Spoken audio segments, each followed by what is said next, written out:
Good smart founders can find their way to either pivot or find their own unique way to create something new in that industry. Thank you so much for coming to our podcast. Thanks for having me. So I think we met a long time ago when we both were working at the Maru 180. Yeah. And then I remember I was selling kids clothing at the time, pretty long time ago. I think it was back in like 10 years ago already, 9 years ago. Almost 10 years. Almost 10 years. Yeah. So it's been a lot, has been changed and shifted so much. I'm sure that you probably did the same thing at the FuturePlay as well. Yeah. You worked at FuturePlay for almost decade until now, right? Yeah. And then you became a CEO. Yeah. So I think the FuturePlay built so many great credibilities and a track record on the market. And know that a lot of young entrepreneurs wanted to raise fundings from you guys and they want to backed by you guys. So I think it would be great for you to just explain to me like how you guys support founders and what this FuturePlay really is. Sure. I'll just start off with what we do. So we've been operating a little over 10 years. Started back in 2013, founded by Jungi, who's also an entrepreneur who sold his, back in the day, like we didn't call it AI, but it was an AI company called Oh-Hyoung to Intel. Then he wanted to back up the engineer-based founders who can really replicate, his footsteps. So that's our starting point. From that on, we backed a lot of deep tech companies. So that was our initial, version 1 of FuturePlay. So we have invested over 260 companies as of today, ranging anywhere between, AI to robotics, mobility, you name it. So we're sector agnostic, try to be stage agnostic. When we started off, we heavily focused on investing in a seed round. But now we're also focusing on seed round, but we're not limited on investing only in seed rounds. So like we invest in seed, pre-A, sometimes up to pre-IPO, like depending on where they what their strengths at. From the geographically, like we're not Korean only farm. So about 20% of our capital are deployed outside of Korea. So that's us, and we have huge investment thesis around globalization. So like when we make an investment in a certain company, Korea is such a small country. Right. So besides companies like Coupang, Toss, a few domestic sectors and areas. There's just so many limitations for a company to grow. So that really made Korean companies to become global company from the get-go. That's our main investment thesis. Nice. And then among the 20% of the investment deployed to the other countries, are they founders are Korean American mostly, or like just random in general ethnicity? We don't discriminate, but it just naturally happened that they are Korean, either Korean American, 유학생, and all this stuff. But we do invest non-Korean founders as well. We had some highs and lows working with them. The problem is working with overseas founders is that it's not just about whether they're Korean or not, but more of time zone issues and lack of communications, sometimes lack of cultures as well. So, but it's been good. We don't discriminate. Awesome. Yeah. Awesome. And then how big is the fund? I think I heard that you guys have multiple different funds to deploy. And then what's the total AUM? So as of today, we manage about 2,800억. So that's about like 250. 250 million. So that's huge. Well, I mean, there are many big funds are here in Korea, but our main focus is early stage. So that's us. Nice. And among this 260 investment, you've been through a lot of different stories from the founders and the companies. And then if you can name a few companies that's let's say the dramatic investment history behind it that you run through it. Can you name few and then share with us the story? Yeah. I'm sure. I mean, like I the people who know me well, call me 붕어. Like I forget everything, instantly. So, but there's so many memories and so many stories with the founders. But there are a couple that really stuck to my head. Like I mentioned a couple of times in other media, but Huino is probably one of the most dramatic example. Actually, we made an investment into his company before I joined FuturePlay back in 2014. Wow. So I joined FuturePlay in 2015. So actually, I met them when I was in the States before joining FuturePlay. Oh. Because I knew I was going to join FuturePlay. So, and they were participating in a conference in New York. So I met with their, back then, like their CMO, who was also ex-Future player. That was my first interaction with some sort of Future Play or portfolio company. And what they've done, like what originally was that they're trying to manage high blood pressure diseases or heart-related disease remotely. Just like what Apple Watches and Samsungs are doing now, in more medical way. That's pretty early. Yeah, it was very early, and there's so many startups have tried that. No one has succeeded back then. I heard that when we talked to one of the big pharmas back then, about 300 companies tried it, and no one succeeded. But they had a big, ambition, and they actually moved their headquarters from Seoul to Boston. So they operated after they getting their Series A round from Korea. They hired very, very top talent from the States. So we recruited top talents from MIT spin-off companies. So we hired a chief medical officer from Mass General Hospital's heart disease doctor, who later became the head of Amazon Healthcare. Wow. So like we had like so many good talent. So that also came with the problem. Their product R&D was not keeping up with their financial situations. So I'm sure you've gone through all of this. But they're spending a lot, but their fundraising is not following up. Right. So one point they had about 50 employees, combining Korea and US. They had to let go everyone, and including the CEO. Back then the CEO was American. Only founder was left. Wow. So that was like back in 2017, and the ex-employees were suing for many different reasons. And we've gone through all of that. All he had left then was debt, bad reputation. Obviously, he cannot get fundings from institutions. Bad reputation from employees. So for about like a year or almost a year and a half, like he and I, basically talked every week. What are we gonna do? And the founder is just unique. I think one thing that I admire him the most part is the resilience. If I were him, he had family, he had kids, and all the debts are around him.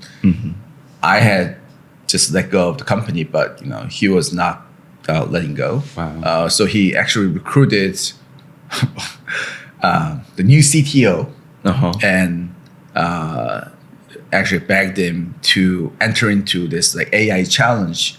So so CTO was not moving, and the CEO back, Ms. Gill, Dr. Gill, asked the CTO, if we become the first place in this challenge, are you going to join me? He said yes. and they won the challenge. It's called Seoul AI Challenge, I think. So they had no money. Like even if you win the challenge, so they give you like 7억, like about $500,000. Yeah. You have to put certain amount of money to Up get front. that Yeah, front, yeah. right? So that because it's more R&D. So they didn't have no money. Yeah. So obviously no investors want to invest in them. So I actually looked for angel investors back then. This is like post-Series A company. Wow. So no one was interested. So I talked to one of my friends who's doing consulting, like sending Korean kids to the States. So their clients, like the parents are super rich guys, right? Right. So he introduced me to one of his clients, who's extremely rich. And he and Dr. Gill, had dinner, and Dr. Gill had like maybe five minutes presentations at the dinner time, and he said, "Okay, I'll make $500,000 investments." So that's bounce back. Wow. So ever since then, they became the first company to get the sandbox program. They became the first the innovative healthcare company in Korea. And now one of the biggest pharma company, Oh-Hyoung Kwon, became their the second largest shareholder. And now they're out. The product is out. Working with all big 5 hospitals in Korea, preparing to go public. So that's, the whole journey was just amazing. So you've been through with them little bit more than 10 years. From the first meeting. I think it's almost 10 years. It's probably around this time. Wow. I remember because as a founder, as an early stage the founder for a long time, and I met a bunch of the founders, and there are really a few the early stage investors in Korea who is actually helping them. As a founder, we know that even if we had a meeting with investors and then we do the brainstorm, and then most of the time it doesn't lead me to nowhere. It's really just talking and then put through everything, just share everything, but it's just really not going anywhere. But for us, like early stage founders, are like really appreciate that the investors' time, and then the effort, and then they want to put in their emotional, the trying to back the founder as much as possible, as many as possible in every possible ways. But there are really a few. I remember I probably the Paul. I think he really leaned to you guys, and then having a conversation with you guys, and then got so much inspirations and the support from you guys. So I remember him was getting so many support from you guys. And also I was in Hong Kong a few weeks ago for the Hong Kong Consensus Week, and I met one founder from the FuturePlay, was 김준영 대표님 from the Handaros. 1% club. I met him in Hong Kong without knowing him, backed by FuturePlay. But he's also talking about the FuturePlay is the best, that kind of stuff. But it's really a few the early stage investors actually the backing the founders. So thanks for saying. Shout out to Kim Jong-un. So I also that among these over 200 startups, and then you probably learn lessons from the bitter experience, and then you probably want to avoid that certain traits from the founders or certain things from the company. What are those and then if you can share the experience with them. I'm sorry. Can you ask me? So is there any the certain sector that you guys do not invest, and then certain type of founder that you don't want to back? That's very good and sensitive question. Sector-wise, we're trying not to be so closed. When we first started, we did not invest any deep tech oriented companies. I think that was a mistake. Really? So Yeah. you guys focusing on the B2C? Well, no. We only focused on deep tech Yeah. back then. Now we don't. So because of that, we missed TOS. We missed so many great companies, and we even missed Lunit. I mean, Lunit was a deep tech company, but their vertical was not healthcare. So they were. I think the company's name was even different. Cody. Yeah. They're recognizing the clothing and all that. Maybe I don't know. Like, and I think we actually asked them to why don't you think about other industries? Like if they're good and smart founders and if they are capable, we should have basically trust their ability and strength.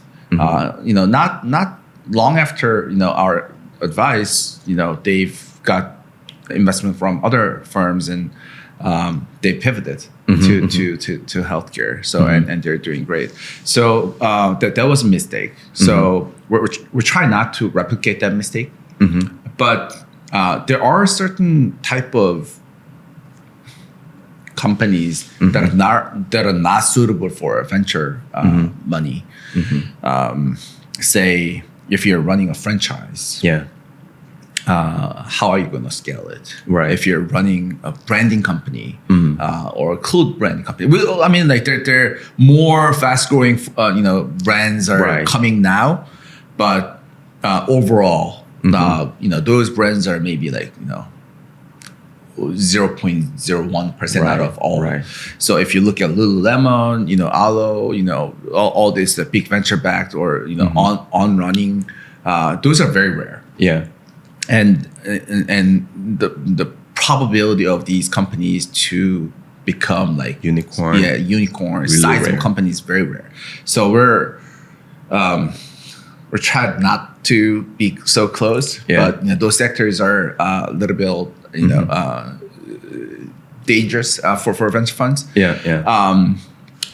Also, companies are growing in a steady pace. We're not backing them. I mean, we're not just interested in companies growing 30% every year. They're making profits, but very shallow.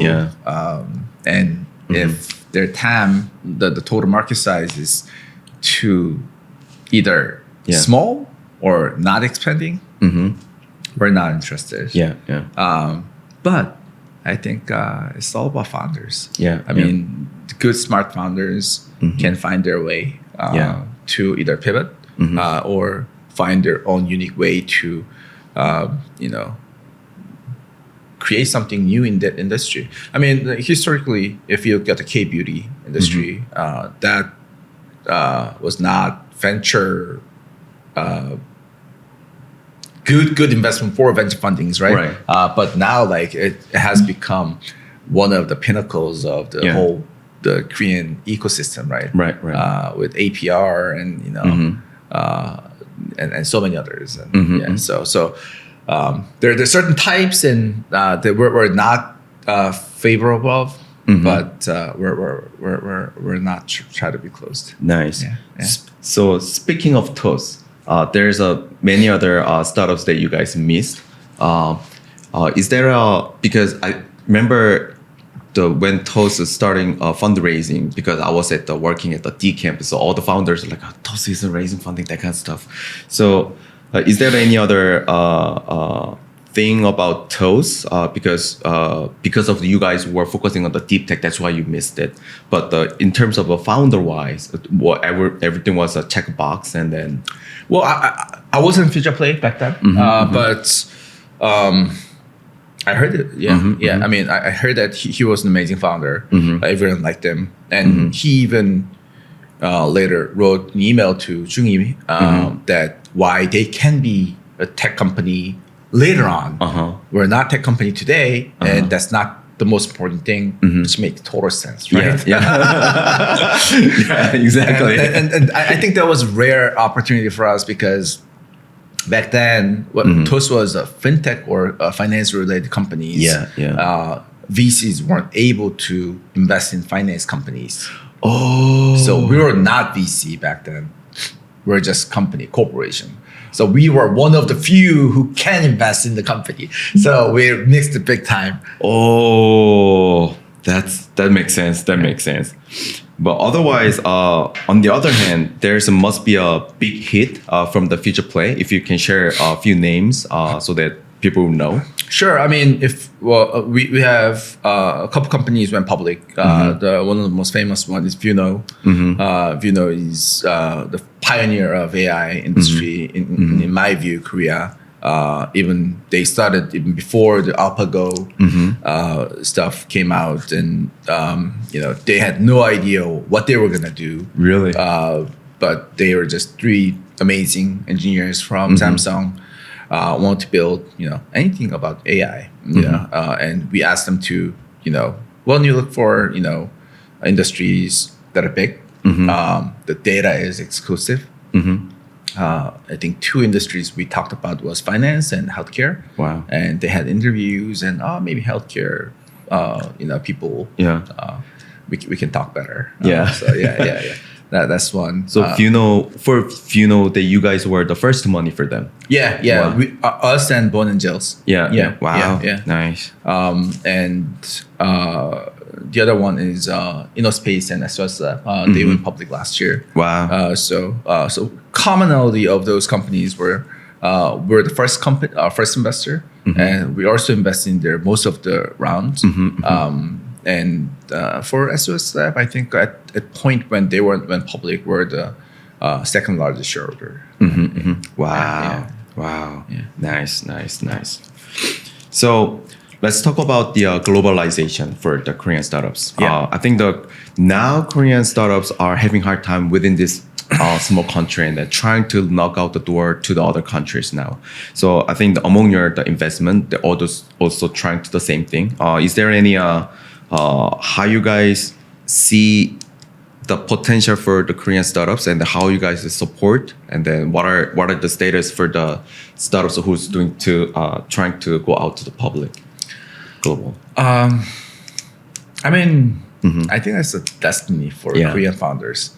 The reason why Israel is so famous of building global product is because they have no market in no Israel. market, zero market. I mean, the founders have to think about U.S. market from the get-go, right? And that's why, I mean, there's no ecosystem there.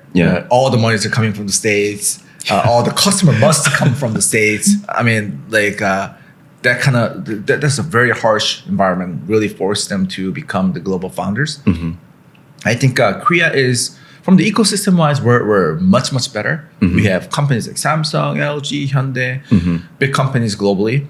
So potential customers here, the money is here. I think our venture capital industry is probably top 5, if not top 3 in the world, besides US and China. So and the talent is here. Koreans are smart. So, but because of that, the globalization for these companies or the founders are less active. And I think the language barrier is playing a big part there too. But now everyone realized that this market is too small. But what I believe is that the talent here is just top notch globally. We've worked with, not everyone, but we work with founders from Silicon Valley, Boston, New York, other great part of the world. I think Korean founders are very competitive. Right. I haven't worked with so many Chinese founders. It looks like they're working really hard and they're smart, but Koreans have their edge. So we're seeing more cases that they're building their success stories outside of Korea. Some from the beginning, some after they build some reputations and track records in Korea. later is, in my view, smarter, and it raises success rates because a lot of foreign investors and the customers are depending on, oh, so what have you done? So you're from Korea. If you're in the automotive industry, have you worked with Hyundai, Kia? If you're in electronics industry, have you talked to LG, Samsung? If you're a semiconductor, have you talked to Hynix?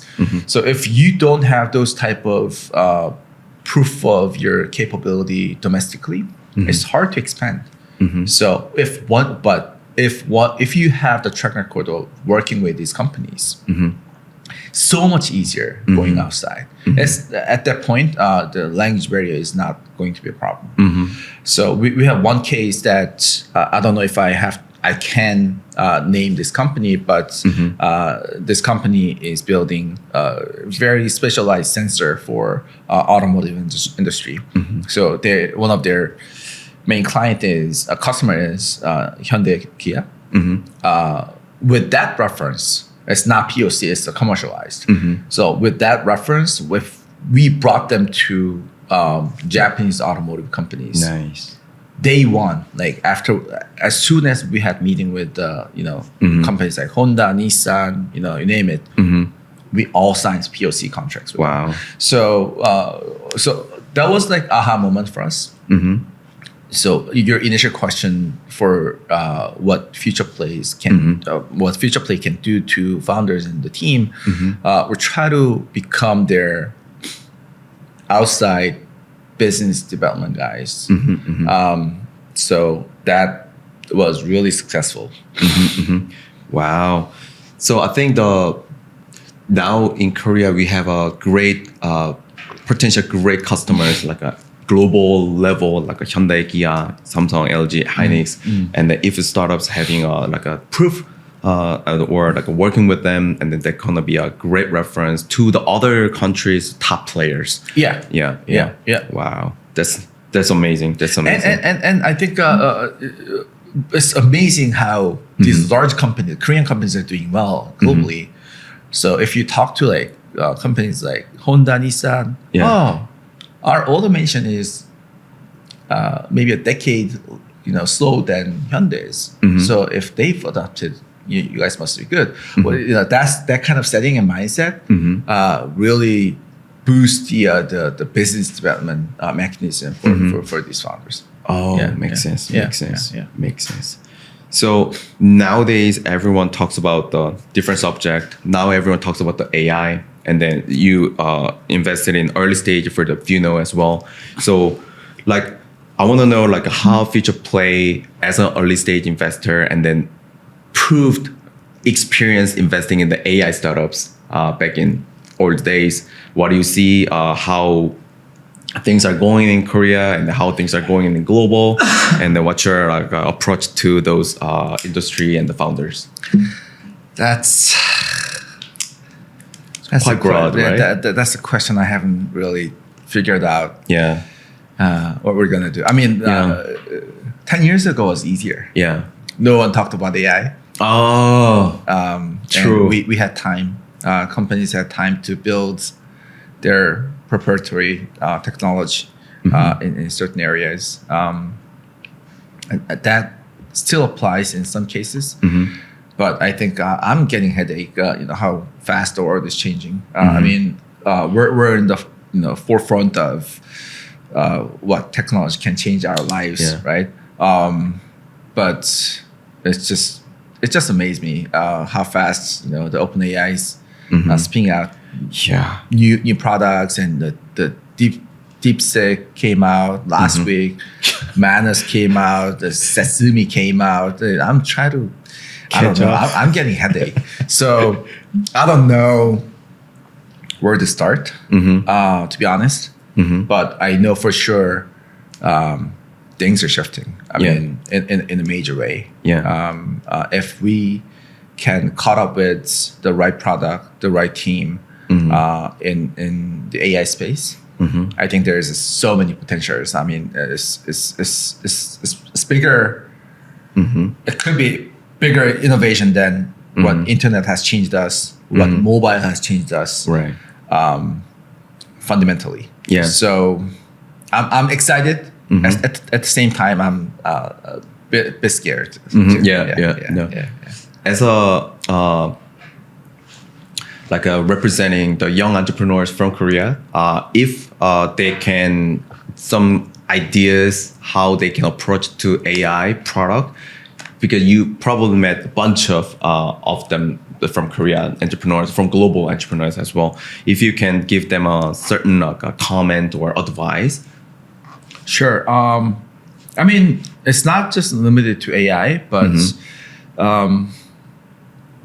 if you're starting a company, you have to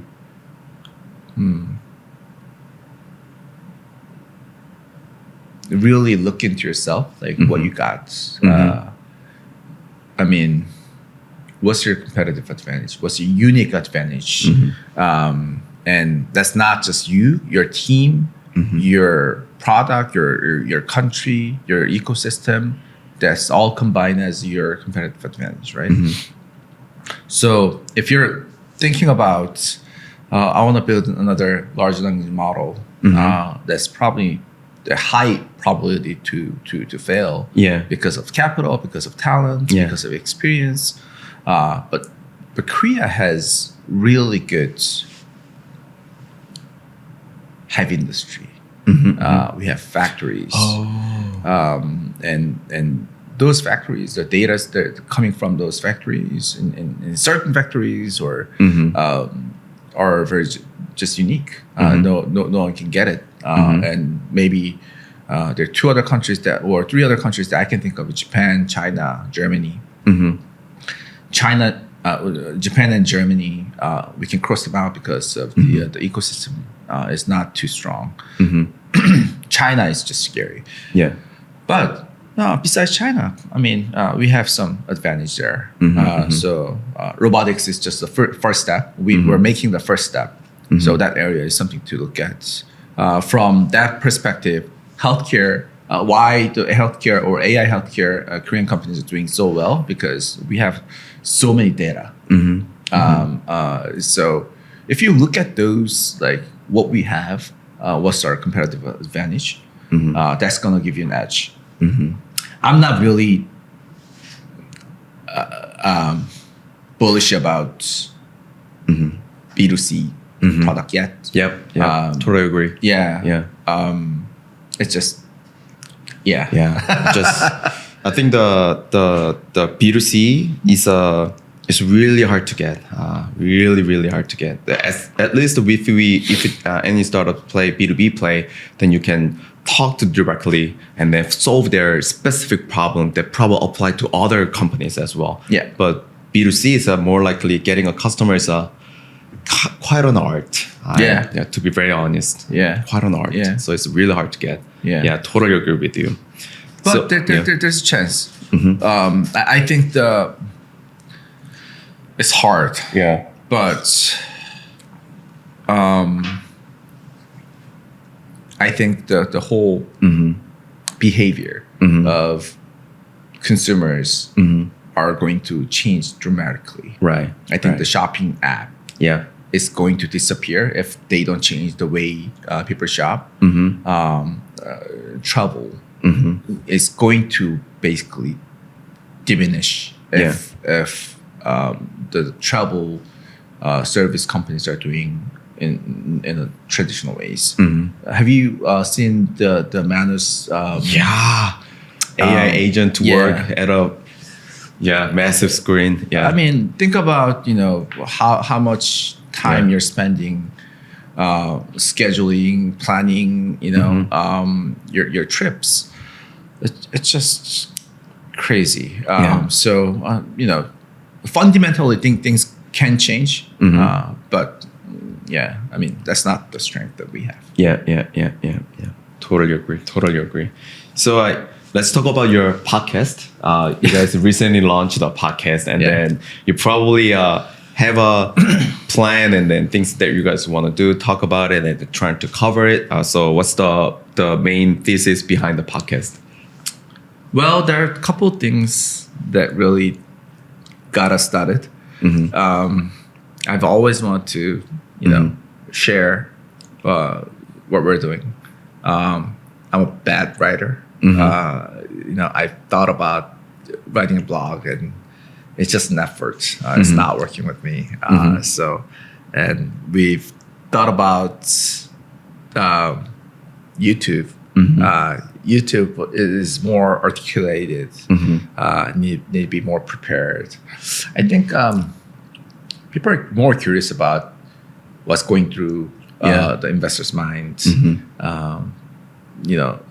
And since the world is changing so much, we're trying not to talk about what are the good success stories, more educational stuff. Like we're trying to shy away from that. We're trying to be raw about what we're doing today. Because things are just moving fast. Yes. So there's no goal, but to share with the world. To maybe if there is a goal to promote FuturePlay in a way, try to communicate with the founders that we cannot meet in person, so that once they meet us, there's higher probability of them getting funding from us. Yes. So that's probably one of the goals. Yeah. I think the reason why I was reach out to you because there were only very few VCs wanted to actually try to have a podcast. I wonder why though. But I think now the media is shifting to this area because they want to know the real time information as just you mentioned it, raw stuff. That they want to know the bottom line of the business, the bottom line of the founder, that kind of story. They are now addicted to it and they wanted to hear from the people. That's why I think the people are like Trump did the road show with the podcast and then he got lead to the president. We're not trying to be Trump or Elon, but That's good. Good. So we are now to the common questions. So I want to know like how you manage your time. You must be really busy. What's your usually a day look like? Typical day look like? So I have a little boy. He's nice. Just over 3.5 years old. I love to sleep. I'm not a morning person. So he always comes to me and wake me up. So that I start my day with that. So I cannot spend too much time with him. So I'm trying to spend more time with him in the morning. Because I have so many like dinner appointments and stuff. So that's that. When I go to work, try to be present with the team. We talk about different things. I mean, our job is investing, but FuturePlay is a company, so there's so many things going on, right? Admin and finance, and HR. We have to deal with our investors and the shareholder, the LPs, and that's the big chunk. Another big chunk is working with founders. Potential founders that we can work with, existing founders. And another big part is talking to potential LPs for our funds. So, but our priority is always working with existing founders. But since we have so many companies, we have limited resources. I'm trying to jam in and find ways that what's the most efficient way for me to working with founders. That's a challenge. That's challenge. How big is your team now? We're about 25. Wow. But not all are investors. So we're just very unique monster in a way. People asked us, "What are you? Like, what's your identity? Like, are you an accelerator, a VC?" At one point we had over 90 people like at the firm. Wow. Because we've tried different types of like company builder type of functions in house. Now we have investment function, as well as we call it value up. So there are a group of people who's helping our portfolio companies hiring good talent, planning the IP strategy, intellectual property strategy. We have a specialist working on the communication and PR space. We have a team who's helping R&D grant, because that's a big part for deep tech companies in Korea. Right. So those are supporting function. From the firm's perspective, all of these supporting functions are expenses, right? But we believe that once we help our founders and portfolio companies in that way, the return is much, much bigger. Yeah. And the better and good founders will come to us and not other investors. Yeah. I see. Yeah. So how do you manage your physical strength? Like, do you work out? Sure. Yeah. That's probably I'm doing the worst job at it. Yeah. So I signed up for the gym. Yeah.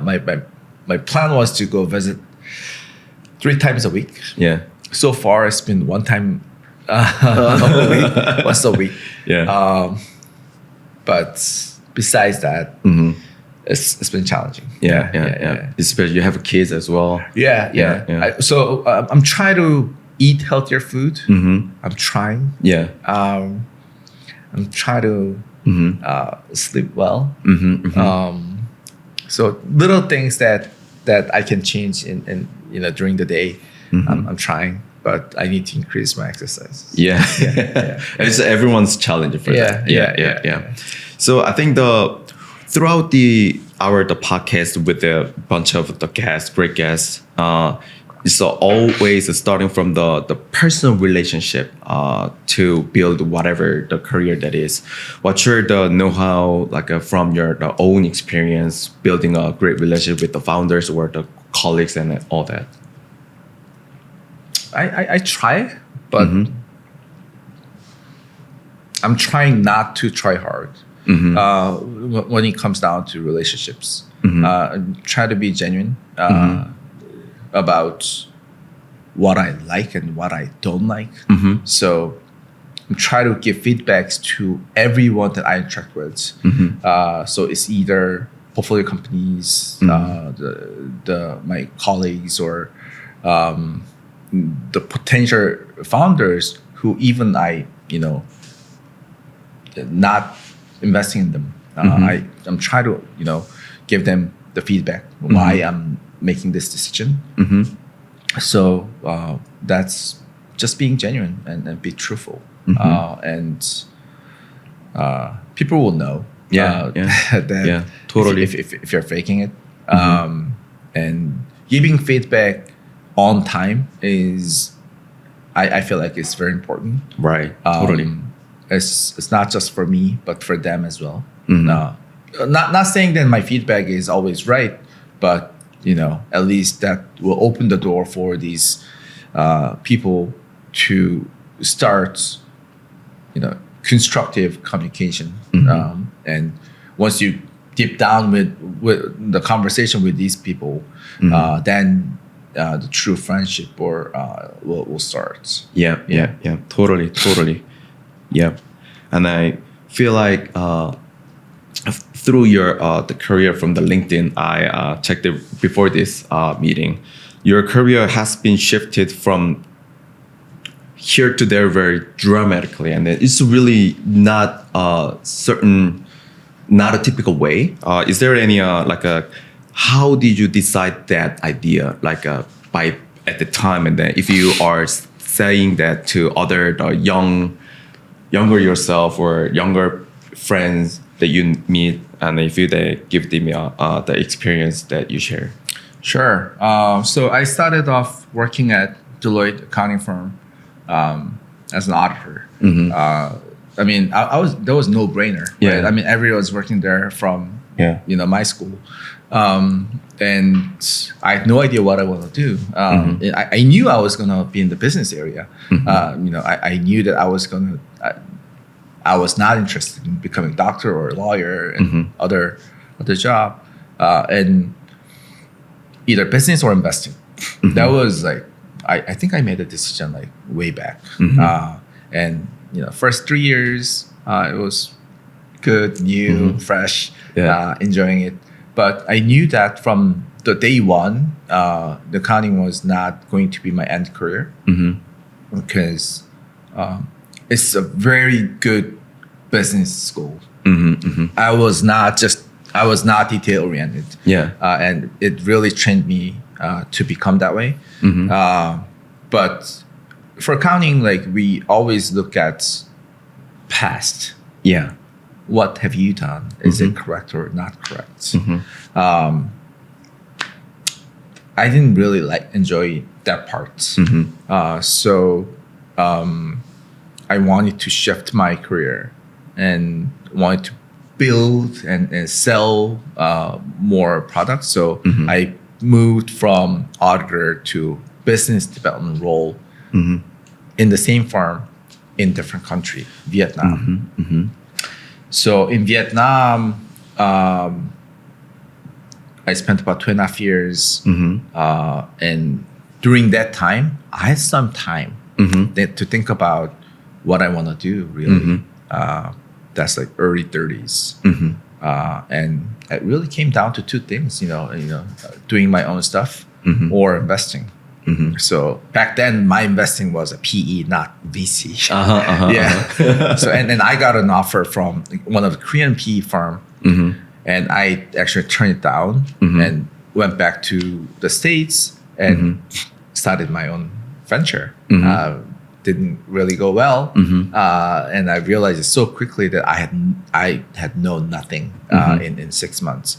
So I actually joined one of the boot camp, that was spun out of Techstars. So I did that. Just serendipitously, I met this investor who invests in the fintech space. I met the founders, joined the company, went through a bunch of ups and downs, and then I realized I'm not suitable for building a company internally. I'm more of the investor type of guy, so that's why I joined the FuturePlay. It's been even if you say that really a plain voice, but then you must be really frustrated when you try a startup and then failed, and then wants to just probably deciding where should I join this firm, join another firm, that kind of stuff. What is your the advice who are in the same page to the younger? So if I can go back 2013, I think. I had some options, I think. Their startup was becoming a thing. So many companies are hiring a bunch of talents. And that was when Uber was first expanding to East Coast. And I didn't apply, but maybe or maybe not, I could get in.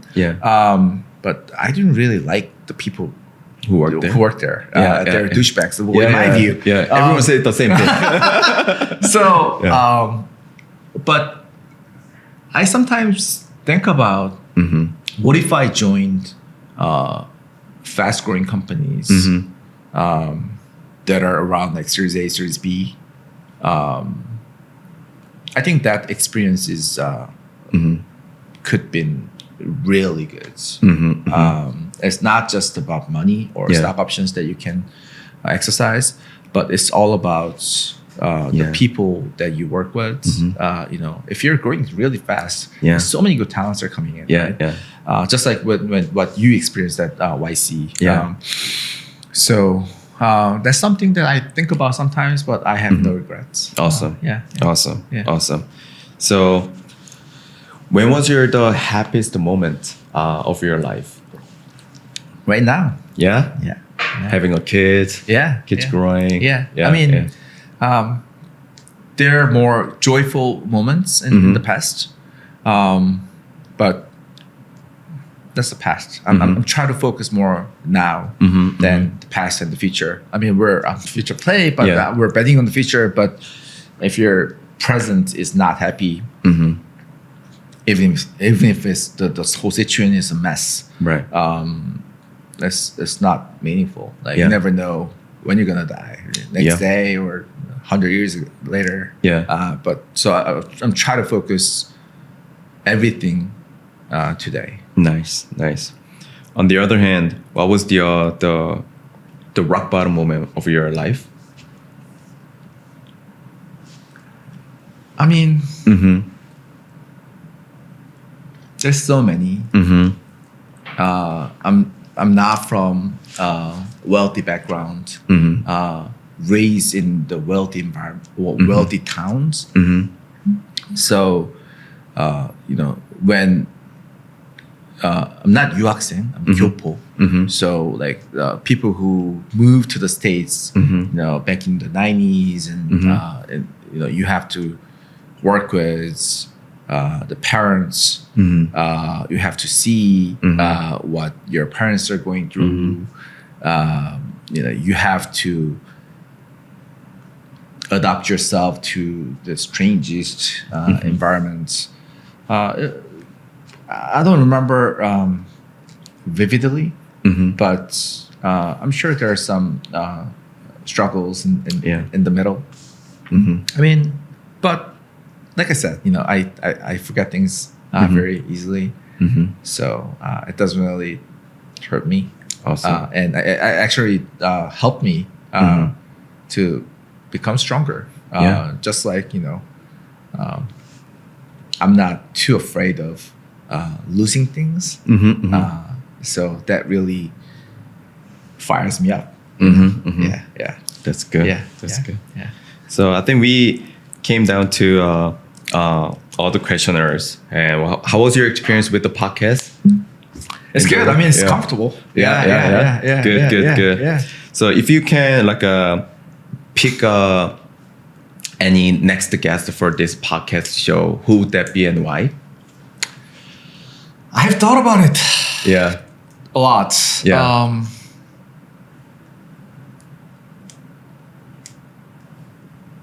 Well, he doesn't have to be next, but I'll say Strong Ventures. 백용 대표님? Oh yeah. Well, I'm not. Well, I like him. I like him, and as a person. Yeah. We don't have I don't think we have deep relationship. But as a peer, I think he's done a great job. And one of the reasons why I engaged my interest in the venture was after reading his book. Oh, Startup Bible. Yeah. When I was in Vietnam. Yeah. So just kind of, as a payback to a person. Yeah. He didn't know me. I knew him. I knew him through his book. Yeah. So I think he'll be an interesting character to invite. Yeah. And yeah. We are actually in talk with 백용 대표님 right now. So once he closed this new funding round for the new fund, he is going to come up with the show. Okay. So it's gonna be really fun. So yeah, I think we came to all the questions. I think thank you so much for coming in. I hope that more people are watching and more people are listening. And I think this type of culture can kick off. Yeah. And what I envy a little bit about the American culture is that I look at and listen so many sports fan or sports players podcasts and the investors podcast and even the founders podcast, and that's the way that I communicate these days. I mean, I meet people, right? But when I drive, when I go to work, off of work, I listen to podcasts, basically talking to them, right? Yeah. And one of the main podcasts that I listen to these days, BG2, is hosted by Beer Gurley and at Benchmark and Brad Garner and at Artmere. These are top mind people, they're seeing the world in different eyes. And I hope that the Korean ecosystem can have more of that. Going forward. And then one thing I found out, because I was talking to the peer founders that, hey, you should come to the podcast and share your knowledge and then your experience, whatever that is.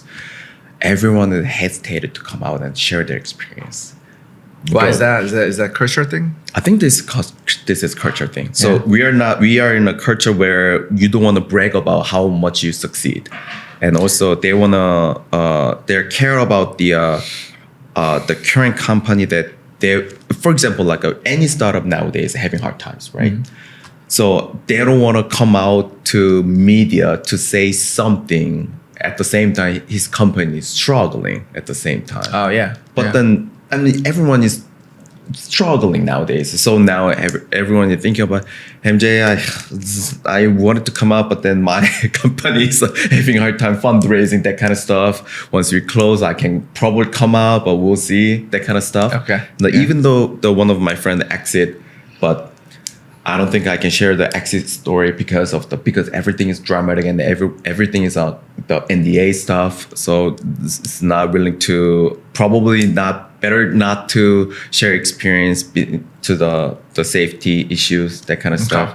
Yeah. So it's been really hard to bring the founders to the podcast and then to listen to the bottom line stories. So people we invited, they have something to share and then something to the publicity and the PR stuff, that kind of stuff. So that's what we're struggling. What I want to bring in is also the genuine, the bottom line story. It's how you make that happen and how gone through that story, that part. But it's really, really hard to bring them in. I mean, the story doesn't have to be always successful, right? I mean, we can always learn from mistakes. Yeah. And, I think the success has, luck plays a huge part in the success, true.